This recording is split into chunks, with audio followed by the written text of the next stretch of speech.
আসসালামু আলাইকুম রহমতুল্লাহ। আজকে আমাদের পরিবারের একটি অনেক আবেগঘন মুহূর্ত আমরা উপস্থিত হয়েছি। সেটা হচ্ছে আমরা প্রথমত হচ্ছে আমরা এবার কোরবানটা আমরা সবাই পাঁচবে একসাথে উপস্থিত হতে পেরেছি।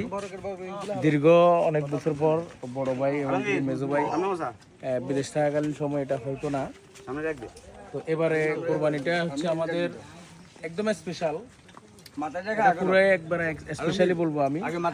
বড় ভাইকে আমরা একদম মানে পেয়েছি। বড় ভাই এরকম ভাবে বড় ভাইয়ের পাওয়া যায় না, হয়তো বড় ভাই থাকলে মেজো ভাই থাকতো না, তো দেখে আমরা পাঁচ ভাই একসাথে হতে পারতাম না। হ্যাঁ, যাক আলহামদুলিল্লাহ, এখন আমরা এই কোরবানিটা আল্লাহর সন্তুষ্টির জন্য দিতেছি। সবাই দোয়া করবেন, আপনাদের কোরবানিটার জন্য আল্লাহ তাআলা কবুল করে, আমাদেরটার জন্য কবুল করে, সবার জন্য দোয়া রইল। আমাদের বাড়ি হচ্ছে বেচুপাটারি বাড়ি। আমার আব্বুর নাম হচ্ছে আবু তাহের। বাবা 16 সালে মারা গেছে আমাদের। তো সবাই দোয়া করবেন আব্বুর জন্য। আম্মু জীবিত আছে, আম্মুর জন্য দোয়া করবেন সবাই। আর আমাদের ফাঁসু ভাইয়ের জন্য সবাই দোয়া করবেন, আমরা যেন সবসময় এরকম থাকতে পারি। তো আজকের কোরবানিটা আমরা সবাই একসাথে দিচ্ছি, আমরা ফাঁসু ভাই মিলে, আমরা ঘরে ঘরে। ঠিক আছে, ধন্যবাদ সবাইকে। আসসালামু আলাইকুম।